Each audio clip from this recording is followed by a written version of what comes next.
Welcome. This is the Leaders Commute podcast, and I'm Jess Villegas. Business leaders continuously grapple with challenges associated with the dynamics of change within the organizations. It's pervasively addressed in most leadership forums, conferences, books, and leadership presentations. But have you noticed that most of the time the challenges are framed within the context of what has gone wrong? When things do not go well, leaders often retreat to articulating the organization's aversion to change, and by organization they mean the individuals within it, made easier if you choose to put names and faces to organizational problems. However, when initiatives go well, success is typically attributed to the drive and personal will of the leader. There are no calls for the auditing of the processes, the conducting of post-mortem reviews, or recalibrations of strategy. In other words, there's little interest in dissecting the components of success and implementing steps to institutionalize them. My personal experience suggests there's an even more fundamental dynamic at play. That is, because of our leadership positions and personal bias towards continual progress, we are not conversant in the things that really set the environment up for successful change. This point was brought home to me quite literally by a deluge several years ago during a rafting trip with my family. The Leaders Commute podcast reflects on the dynamic of recalling past experiences that persistently return to us over the commute of our lives and prompt us to acknowledge their influence on how we might think about business and leadership today. In this episode, The River Rules, I offer a strategy for dealing with change in our personal circumstances, not by treating change as a nemesis, but as an opportunity to strengthen the organizational aptitude for setting up success. My guest today is my colleague, Perry Ann Scott, owner and principal of Converge Coaching and Consulting. She offers evidence-based tools and proven processes to build stronger leaders and healthier teams. Perry Ann will listen in and then join me as we discuss the implications of the message I hope to deliver well today. Welcome, Perry Ann. Thank you all for listening, and perhaps you are doing so on your actual commute.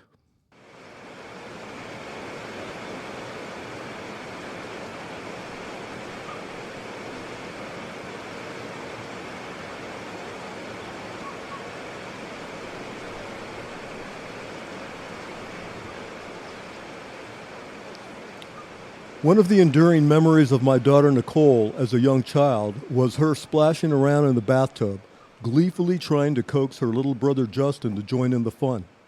He was scared and reluctant, but she persisted and was finally successful after a final exuberant exhortation of, "Come on in, Justin, the water's fine." Many years later, I would empathize with Justin's ambivalence about entering a watery and unfamiliar situation with Nicole. After her sophomore year at the University of Georgia, Nicole accepted a summer job at the Nantahala Outdoor Center, or the NOC, which is one of the premier outdoor recreation destinations in the southeastern United States. It's located near the Nantahala River in North Carolina. The role would last 10 weeks and required that she live on-site and work in various administrative positions around the property. The NOC was about a 3-hour drive from our North Atlanta home, and Nicole did not need a car, so we dropped her off and wished her luck. Nicole seemed to thrive in this unfamiliar environment. She was making what she referred to as new river friends and was getting involved in outdoor activities in which she had not previously shown interest. Towards the end of the summer, with about 2 weeks left in the job, Nicole invited me, my wife Leslie, and our son Justin and his friend Kevin to stay a few days at the resort. She saw this as an enjoyable way to end the summer before she had to return to school. There were plans for cookouts, hiking, relaxation, all capped by a whitewater rafting excursion near the end of the visit. We had never rafted before, but Nicole explained that the trip would be on a Class 1 section of the Nantahala River, which was very mild and had small waves and clear channels that required minimal maneuvering. Hearing this put me at ease, and we started packing for the trip for the following weekend. During the lead-up to the trip, Leslie divulged to me that Nicole would be our guide down the river. I asked her, why was I not made aware of this earlier? "Why do you think?" she quipped. This was very unsettling to me, and Setting aside the fact that no one thought to tell me earlier, I immediately questioned why the NOC would allow an individual with no rafting experience to be a river guide for a group of tourists. "We are not tourists," Leslie said, bristling at my characterization. "We are family. Besides, she must have gone through some type of training to be able to manage it." I continued to press, but Leslie was insistent. "Listen, Nicole would never put us in any danger." "Well," I muttered, "not purposefully anyway, but the whole thing makes me extremely nervous." "Well, you're going to have to suck it up," she said, her aggravation growing. "We're going to take this trip for her sake and for ours. It's about time we had a short break. One more thing, please do not give your daughter, whom you have been raising all these years to be a capable and competent young lady, the impression that you do not trust her." I became resigned, but no less concerned. During our commute to the NOC, I tried to mask my anxiety about the rafting trip and instead chose to work through with Leslie a few rationalizations for my concerns while the boys listened to music and played video games. "It's not just us, you know. We're responsible for what happens to Justin's friend Kevin. Plus, the water in the river is extremely cold, which is not going to feel particularly good if any of you fall out of the raft." "Well," Leslie jabbed, "will it be any warmer if you fall in?" This signaled the end of my efforts to change the course of events, and I decided that I indeed would just have to suck it up. The NOC was as beautiful as advertised. The resort was well run and appeared to be very customer service oriented. The cookouts and hiking were fantastic. The river was thunderous and beautiful. But the most satisfying part of the experience, at least to that point, was watching Nicole interact seamlessly with her boss, her coworkers, and in her new and unfamiliar environment. She displayed a next level of confidence that gave me slightly better expectations for the pending rafting excursion. The morning of the trip, we loaded into the raft and Nicole guided us out to a shallow and calm area of the river to give us instructions. She said she wanted to show us how to cooperate with her during the trek down the river. I thought to myself, what does that mean, cooperate? If it were me, I would just tell everyone what to do and drive home the possible consequences of not following instructions. Her voice was calm and considered as she talked about weight distribution, reading the river for the best paths, oar manipulation for changing directions quickly, and a host of what I thought were obligatory but mundane guidelines. It was all textbook stuff and frankly the kind of information I expected Nicole to comprehend and communicate well. But if it were me, I would have stressed the value of preparation and perhaps taken an extra day to do some practice and blah, blah, blah, blah, blah, blah, blah. Leslie jolted me out of my self-indulgent preoccupations with a hard kick to the shin as Nicole blurted out, "Okay, let's get going." We started out slowly, getting the feel for how best to remain secured in the raft and the optimum way to utilize the oars. We were the only ones on the river. The water was like glass, and there was a slight breeze rustling through the trees that now had the slightest hint of fall. The waters became more disturbed as we progressed, and we moved discernibly faster, but things continued to go smoothly. Just as I began considering if I was overthinking what a Class 1 rapid consisted of, Justin and Kevin excitedly screamed, "Look at that white water!" Nicole sprang into action, eyes fixed on what was ahead, her booming instructions competing with the roar of the river. My adrenaline pumped as she advanced us through a long stretch of choppy, fast-moving water. Before we could catch our breath, we slid right into the next choppy stretch. Once again, we made it through unscathed, but I presumed this would be very sobering to my raft mates, so I took stock of how everyone was doing. To my dismay, all their faces held a look of joyful exhilaration. They all certainly looked better than I felt, but we were still early in our excursion and the biggest test was just around the bend. Nicole alerted us that the next section of the river would be the most difficult, but that we should not worry and just remember the things she told us during the instructions. Wait, what? I thought. I don't remember her mentioning this part during the instructions.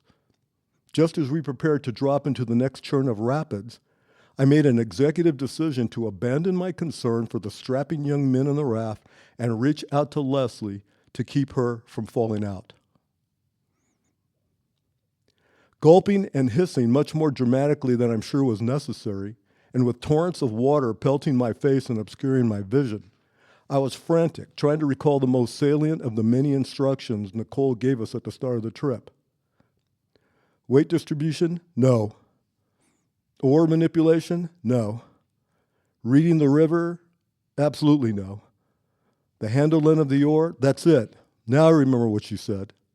If you fall out of the boat, do not panic. Just put your arms high and toward the direction of the raft, and I will come and get you. Then, as we approach, start feeling for the handle end of the oar and grab on as tightly as possible.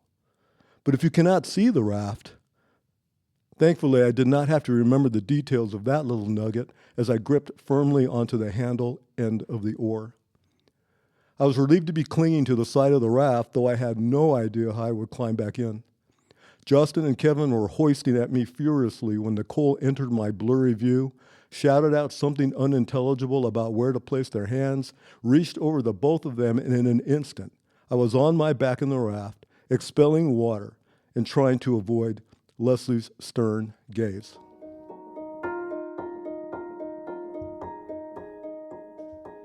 To leverage past impactful experiences, I utilize an evolving context methodology. That is, the knowledge, competencies, and skill sets we build at various junctures of our lives and careers can give new context and meaning to past experiences. Let me explain. My initial context for this experience was predictable. Intellectually, I knew that the script flip of the daughter versus the father having the responsibility and control of a situation should not have made me such a difficult voyager. I voiced all my anxiety to Leslie and believed Nicole would not sense my concerns, but it was more likely that my inattentiveness during instructions and my pensiveness during the smoothest parts of the trip was sending signals that I was not enjoying the experience. This must have troubled her, but she never expressed disappointment in me. The truth was that falling out of the raft was a huge relief because all at once I had the clarity that came from not drowning and seeing Nicole manage the situation like an experienced manager. The remaining part of the excursion saw a few more rapids that we navigated with ease. I shielded my embarrassment by embellishing the extraordinary effort I had to make just to survive. Before we started for home, I took Nicole aside to apologize and to tell her how extremely proud I was of her. Further away from the experience, I began to reflect on why I was so fearful on the trip. I know I had legitimate concerns for the safety of Leslie and the boys, but they were outsized for the magnitude of the circumstances. Reluctantly, I concluded that I was just uncomfortable not being in charge. This change in our familial organizational structure was the real cause of my anxiety, despite all evidence indicating everything would be all right. In my various executive roles, I gave considerable lip service to the idea of trusting colleagues, increasing others' performance capacity, and delegating for efficiency and speed. But I knew that when it was time to make the hard calls, I was the one to make them. Thankfully, the experience with Nicole motivated me to be more deliberate about how I engage with my staff. I learned, recruited, and managed differently, and ultimately I became a better leader. Over time, I've applied more substantive context to this experience. Once I got past the "my daughter is a really special person" phase and the "she made me a better leader" phase, it was easier to see that she was experiencing what any leader experiences when sitting at the top of an organization. She had the knowledge of the challenges the river could present regardless of its classification. She knew the training she received was designed to prepare her for surprises. She understood the differences between the various classes of rapids and the relative risk of danger. But most importantly, she carried the weight of knowing that despite all the preparation and mitigation of risk, something could actually go wrong. This is what mothers and fathers feel at the heads of their families, pastors at the heads of their congregation, community leaders at the heads of their collectives, and CEOs at the heads of their organizations. They are all what Barry Oshry, author of the book Seeing Systems, Unlocking the Mysteries of Organizational Life, label as tops within their organizational structure. This designation is not because of their importance, but because of the innate responsibilities associated with this place in the organization. Mr. Oshry goes on to explain there are predictable dynamics operating at every level of the organization, shaping behavior, and emerging within diverse types of organizations. He delves into how individuals and groups interact within systems, often falling into predictable roles and dynamics that can either enhance or hinder organizational effectiveness.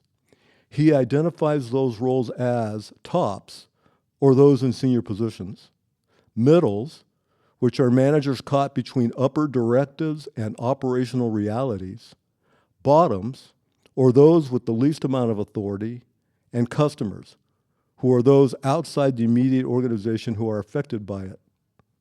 Each group experiences unique challenges and pressures that can lead to miscommunication, conflict, and inefficiency. The experience with Nicole forced us to switch places. She went from a bottom, with limited power to influence my actions from essentially the day she was born, to a top that held my well-being in her hands. I went from a top to a bottom, harboring a feeling of vulnerability and hoping that she knew what she was doing. Imagine if Nicole and I had a sit-down prior to the trip, where my concerns could manifest in a more constructive manner. I might have said, Nicole, I understand that you as a leader in this circumstance know what I cannot about the challenges and complexities of our pending trip. Could you put me at ease by giving me more information about what to expect? Nicole might have said, Dad, I know you're worried because you've never done this before, but I have gone on several trips as a passenger on higher class rapids, and I have also trained specifically for guiding individuals down this very safe Class 1 rapid. And just so you know, I have already guided several trips over the past few weeks. This conversation would have eliminated all the complexity and emotion associated with father-daughter psychology, and it would have put us on a more even keel for thinking objectively about the challenge ahead for the both of us. I recently relayed this story to a friend of mine. I was giving him the ins and outs of the experience, embellishing where called for, and displaying humbleness at key junctures to frame the associated life lesson. At some point in the story, I said something that I had since forgotten but was very telling with regard to one of my leadership paradigms. I stated that my initial reaction upon finding out that Nicole would be our rafting guide was to speculate on why on earth I would trust a person, no matter how much I love them, to guide me down a river when they have never presented as having one athletic bone in their body. Though not an elite athlete, my life was constantly punctuated with training for road races and long, strenuous backpack trips in the desert Southwest. Justin was on the high school cross-country team and would eventually emerge as one of the top runners in the state of Georgia. But up to this point in her life, Nicole had not shown interest in doing anything of a physical nature. The seeds of this assumption were planted in me when she was 3 years old. I handed her a basketball and said, you should start practicing your jump shot because someday women will be allowed to play professional basketball and maybe even compete in the Olympics. I think you need to get on the ground floor of that. She dropped the ball at my feet and gave me a blank stare. Years later, I tried on her the various tactics I used with Justin to encourage taking jogs around the block. I thought if it worked for him then, but nothing. In a previous podcast, Running on Empty, I shared a quote by Mizuta Masahide, a 17th century Japanese poet and samurai who said, "My barn having burned down, I now have a better view of the moon." The point was that we are all prone to making assumptions that are characterized by a lack of awareness about what supports our belief systems. In this respect, they can constrain our ability to think differently than we do because they operate below our normal level of consciousness and are vulnerable to fallible information. One last thing. The seemingly innocuous basketball story was harmful to me and my relationship with Nicole on two levels. First, aside from the fine idea of being physically fit to live your life, there is no evidence that one needs to do so in order to be a good leader of men and women. Second, and more important, is that pigeonholing others into sporadic snapshots of experiences gained over time is not conducive to appreciating their fullness and substance, and it disrespects how they continue to evolve throughout their journey. Yes, Nicole loves to play in the tub. No, Nicole does not like to play basketball.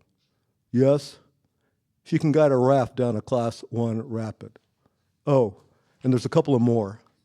Yes, she did train for and complete the Chicago Marathon. Yes, she is a senior VP for a major food service company. And yes, I continue to learn from her and to be extremely proud.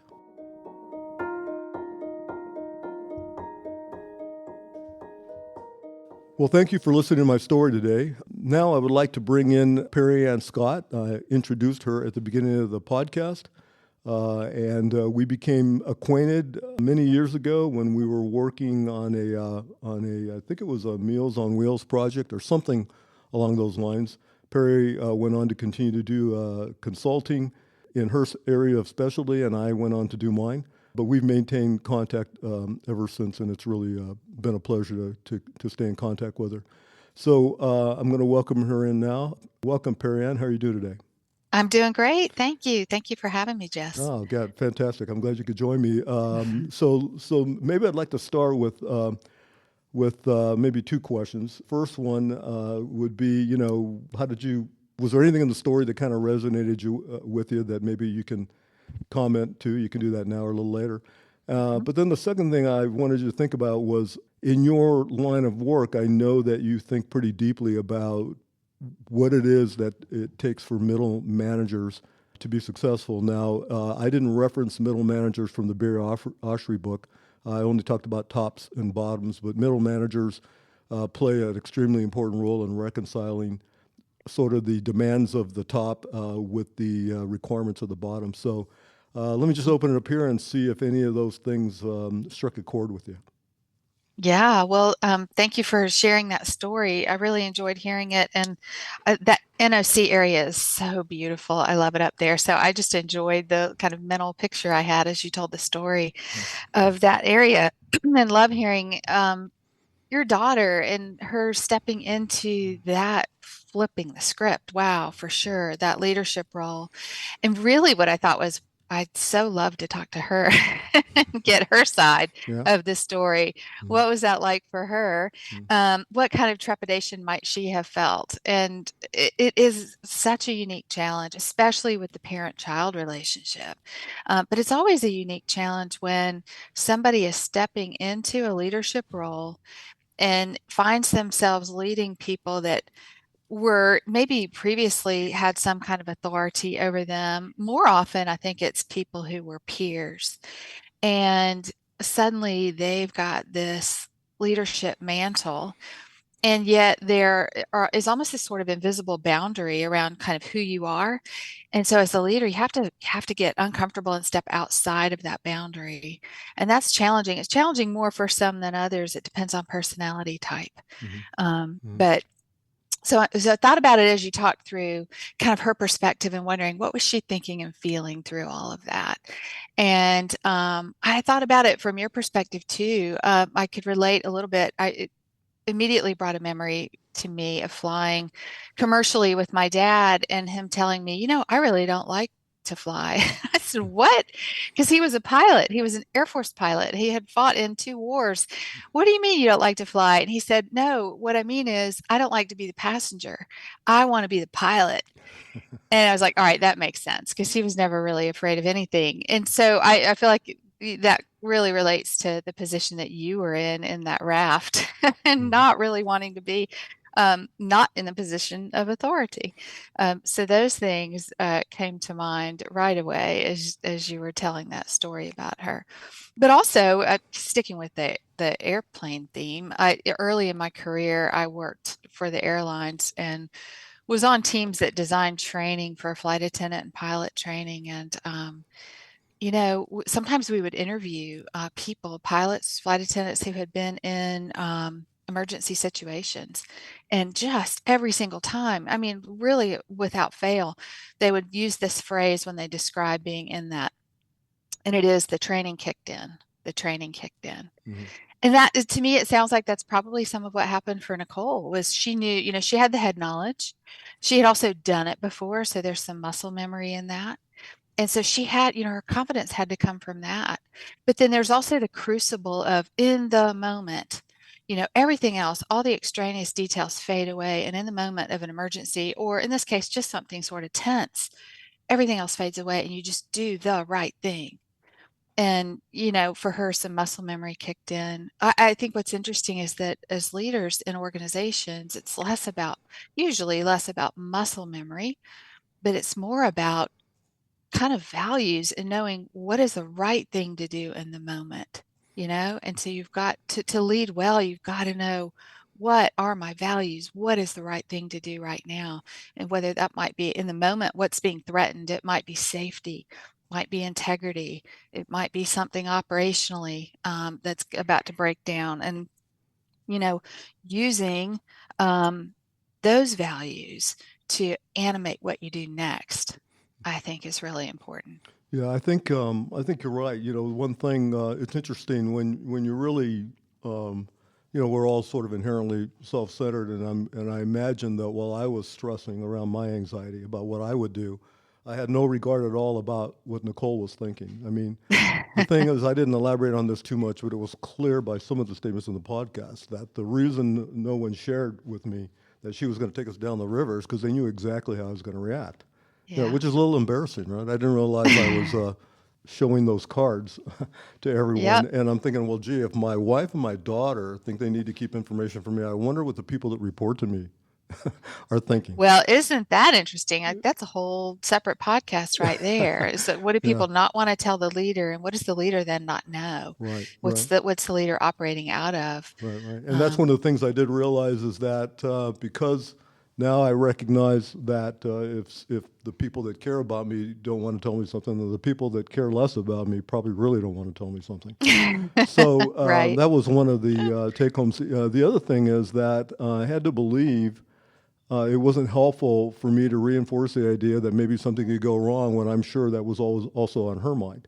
She Sure. wanted to come off as a confident young lady. She wanted us to have a good time, and it would have been a much better situation if I had just gone along and said, "Well, listen, if this is the way I'm going to go, at least I'll be with the people I love." But I couldn't get to that level of maturity. Perrin, I wanted to mention something else, and I don't have any problem being disagreed with. So I'd like you to disagree with me if you think this is not a valid Okay. statement. But I have said to individuals, and I'm talking about middle managers now because I'm fascinated. I'm fascinated by the middle. It could be the middle class for that matter, but anything in the middle, by design, is really trying to reconcile the pressure at the top with the demands of the bottom. That's really what Yeah. it is. You can call the company anything you want. You can sell anything you like, but that's a dynamic in every single business. Hmm. And I recall saying, I think someone said this to me, I'm not going to take credit for it. And so I said to someone else, when you're a middle manager, you really should not be thinking about your team as the people that report to you. The people that report to you are your responsibility, but they're not your team. And then, of course, they want me to elaborate.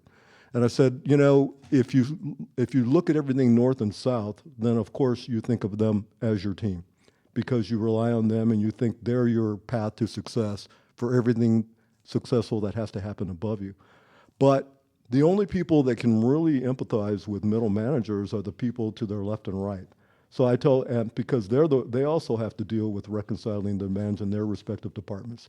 So your Hmm. team is really other middle managers who have, who possibly can appreciate the same challenges that you have in that role. So then I would sort of oversimplify by saying is that what middle managers need to do is not be looking north and south. They need to be looking east and west.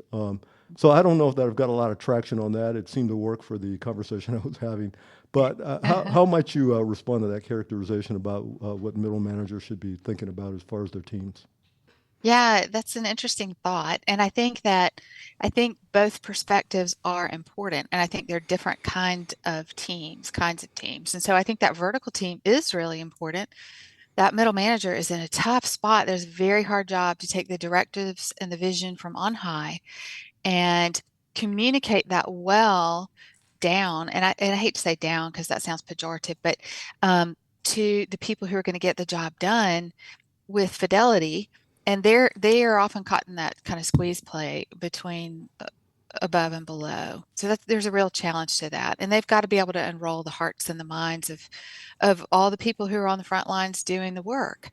And so that relationship, I mean, that relationship is critical, and I'm passionate about that one. Gallup has done a lot of research and came out with this finding that 70% of the degree to which a person likes or does not like their job and are therefore engaged in an organization has to do with the manager. And so the manager has an outsized role to play in employee engagement and ultimately in the success of a company. And yet, too often, they really are not regarded as highly as they should be. They're overloaded and they're not trained and developed. And so that's an area I'm passionate about. But I think the horizontal is really interesting too when you think about the peers. Um, who are in similar roles but with maybe different functions.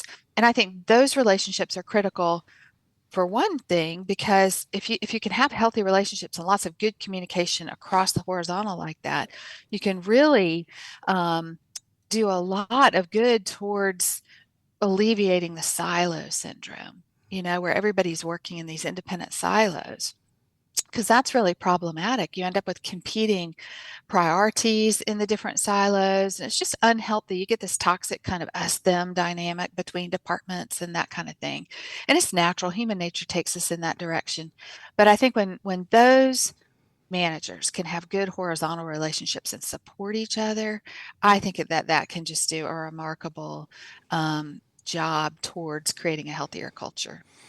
When I knew that I was going to have you on, it started me thinking about my journey and sort of how I worked up through the management ranks, and it's not very sexy. I mean, there was just some things that happened here and there, and one day you realize, well, if someone's giving you more money, you're going to have to try and do a better job, and that's kind of how it felt to me for a long time. But when I was thinking back to when was the earliest I can remember actually getting a promotion or moving, say from one level of the organization to the next, and I've kind of related the story a few different times, but I was working as a working during the day and going to school.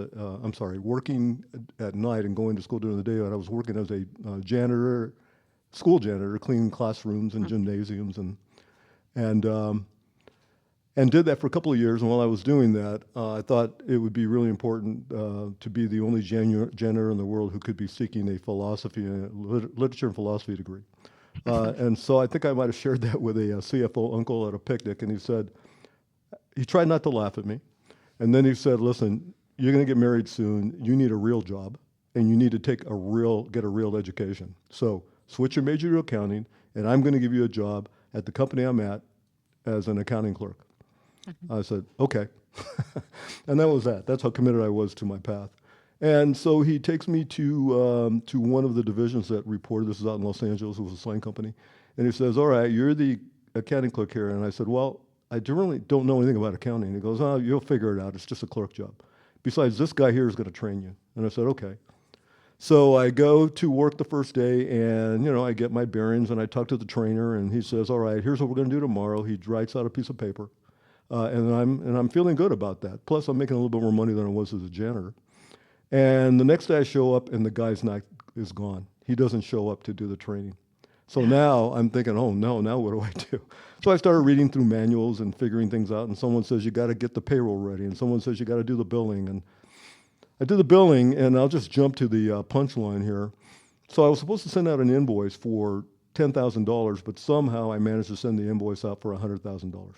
Oh. And I thought to myself, oh no, what do I do now? And then I sort of had anxiety about it, and Yeah. I called my uncle and I said, "I'm sorry, I hate to bother you. I know you're the CFO, but I just made a huge mistake and I cost the company a lot of money." Because in my mind, I thought if I sent an invoice for $100,000, someone's going to get in trouble. Yeah. And of course, he guided me to someone who could help me. We fixed the invoice; it was no problem at all. But that was the first taste I got that I just went into a whole nother level of responsibility. The things I do, might aren't going to save the world, but they're much more substantial than I was used to. And the thing that I really relied on, someone who knew better than me, that was going to help me, is now gone. and I have no way to think about how to get through the ordeal. Now, that was a trial by fire, and I'd like to think that that little situation all the way back then contributes mightily to whatever success I'll claim today. But I do have a very healthy respect for the idea that if you're going to put someone in a higher in a higher demanding role, you've got to give them the training. It just can't be. It just seems like training in many situations is a second thought, as opposed to being second nature. I was wondering if maybe you find that since you're kind of in the middle of that business on a day-to-day basis. Yeah, very much so. That situation sounds like a bad dream. It's just awful. Right. I felt stress as you were talking about it. Right. But yeah, definitely. And I don't remember who did the survey, but there was a survey done that said something like 58% of people in manager roles were not trained for those roles. And you know what happens, and we see it all the time, people in roles, whether accountant or engineering or, fill in the blank, call center, anything, somebody's doing a really good job, and then somebody higher up says, that person's doing a good job, let's make them a manager. Okay, great. But that just means, they're good at that task. They're good at that domain of expertise, and that's good, but that's not just that's not management. That's a different thing. You've got a whole new job now when you're a manager. And there's more to oversee, tactically, some of the tasks change, but it's so much about relationships with people and getting the best out of people and developing them and taking care of the culture and creating followership. It's so many of those things. But what happens is you get that expert who gets promoted to a manager and they think, kind of like what you said earlier, this just means I just need to do better. I've got to do the same job better because I've got to be worth this X amount more, and they just go even more heads down and try to work harder. But in the meantime, you've got all these people now, however many it might be, that report to them who need the direction and the care and the cultivating and all of that. And they don't get it. So the way I talk about it is it's a mindset shift. And so shifting the mindset from an individual contributor to a manager. And too often people don't make that. They just double down on being a better individual contributor. And Mhm. that is not where the magic happens. Right, and I think, and it's a little, it's dangerous, not the word I'm looking for, but there's got to be some term out there that describes the fact that you're actually doing a worthwhile thing. You're doing it as well as you can, and that should be on its own enough. I'm doing the right thing. I'm doing as well as I can, but fundamentally, it just may not be enough. And so, only working harder is never really the answer, right? You've got to increase your personal capacity to be Mhm. able to take on and handle things that you haven't previously had to handle. And I imagine, again, going into a middle management role, you can bring all your smarts with you. But if you can't figure out that when the guy above you says, I want you to cut all your inventory by 20% across the company, and then you have to go tell everybody at the bottom, we're going to carry less inventory, and we got to produce product faster so that we don't have to carry that inventory. And then it doesn't matter what their education is. It doesn't matter how many things they know. What they know is somebody at the top needs something from that I can't deliver without somebody at the bottom. And if you think about it in those terms, that's a very difficult job. It's a Mhm. difficult, Mhm. difficult job because your job's always on the line and you're always continually making somebody unhappy or not meeting their expectations, I think. Mhm. Mhm. Yeah. Yeah, and so much of that job to be successful, I think in the situation you've just described it requires taking the time to help people understand the why. Mhm. Why are we doing it this way? Because when we treat people like hired hammers, you know, they're not bought in, that they would just as soon leave and go to the next job. And so we're always worried about retention. But when we treat people like humans and give them an opportunity to ask questions and to weigh in, um, and to understand the purpose behind decisions, then they bring so much more to the actual doing of it.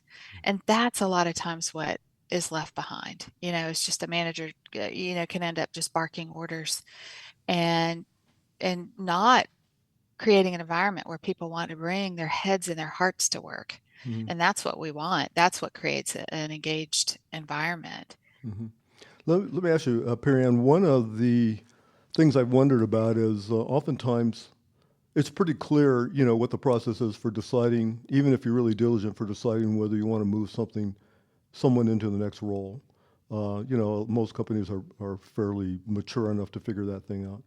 But one of the things I always wondered is whether there was a lot of emphasis on the individual. So, for example, if someone said, "Wow, Jeff seems to know what he's doing. He's got a nice reputation. People seem to respect him," all if all those things were true, there's a pretty good chance that maybe I'll be successful at the next level.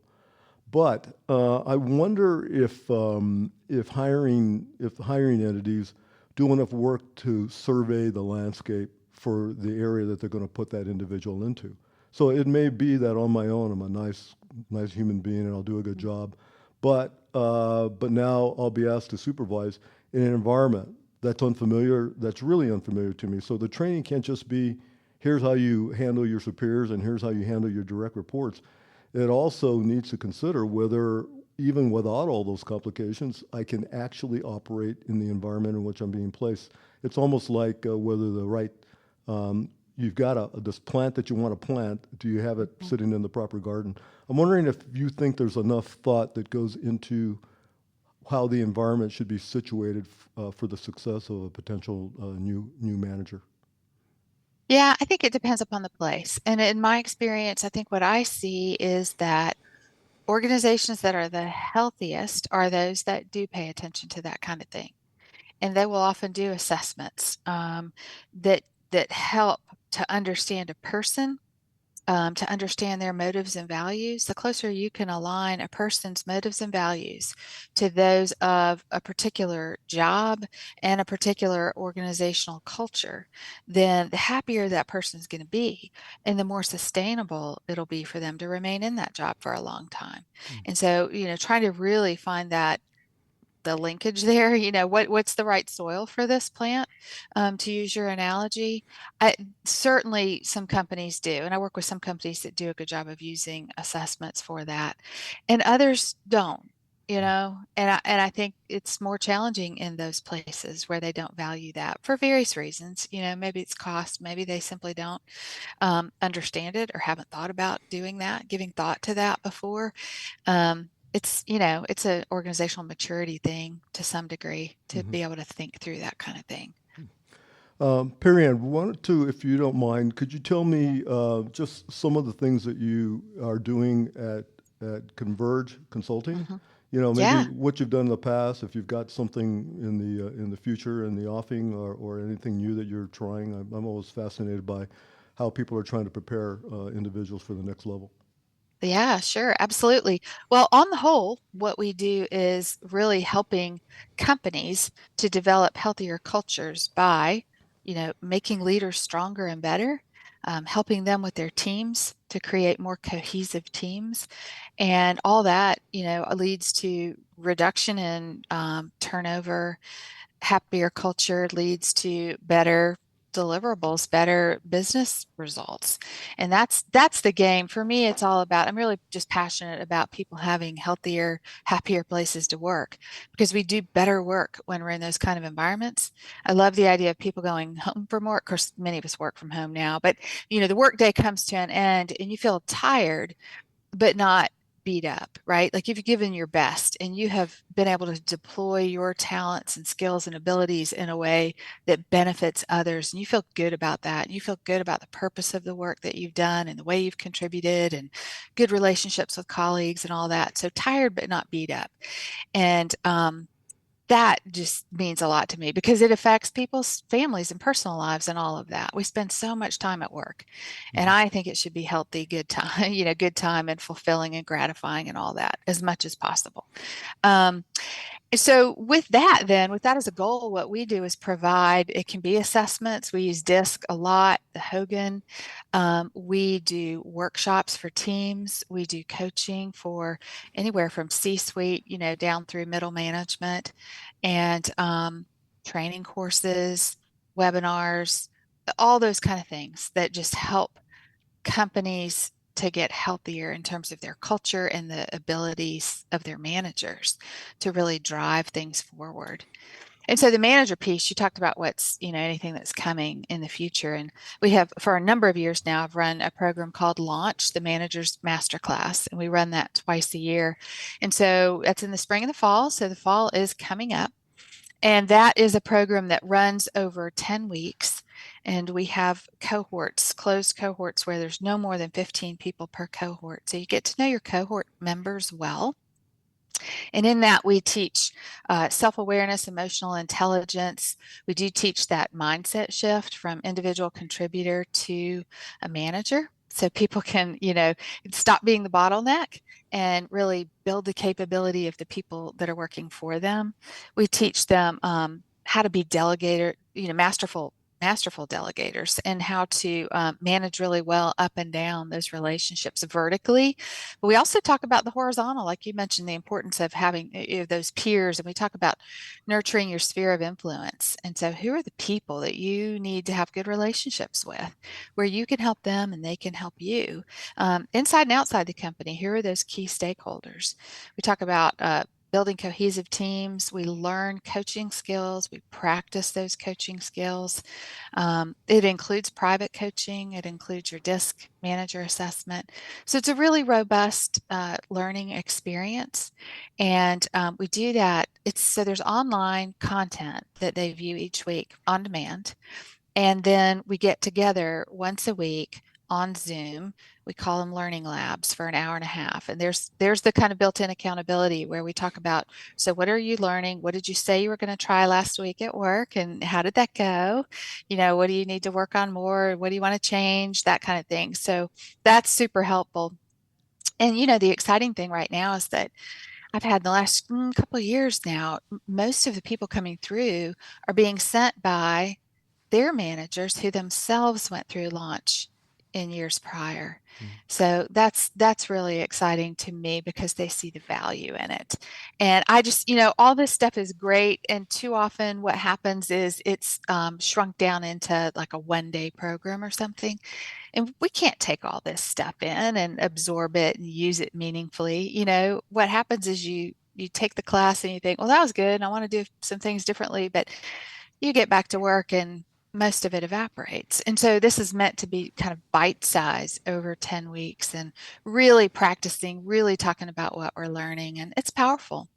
All right. Well, so just full disclosure for the audience, I can attest to the value of the launch program. Mm. Actually, Perry Ann conducted, or we enrolled some of our individuals in one of Perry Ann's classes, and I had the two things I remember coming away from that experience in terms of how people reported back to me is number one, they would hit me over the head with some of the things that they learned and essentially turn it back on me and said, "Okay, listen, you sent me." And this is what Perry Ann says you're doing wrong now. So that Oh, was one no. thing. But maybe the second thing, and I think what was really valuable, was that we were incorporating a language, a common language, into the organization where maybe not everyone that we put into the program, but two or three of them, including some pretty hard cases, were starting to connect some of the concepts I was pushing with some of the things you were pushing, and all of a sudden, you were coming to me with more structure and more logic behind some of the things they wanted to do. And so, Mm. you know, I think there's an extreme amount of satisfaction when you can just all have a common way to talk about expectations and about how you're going to get things done.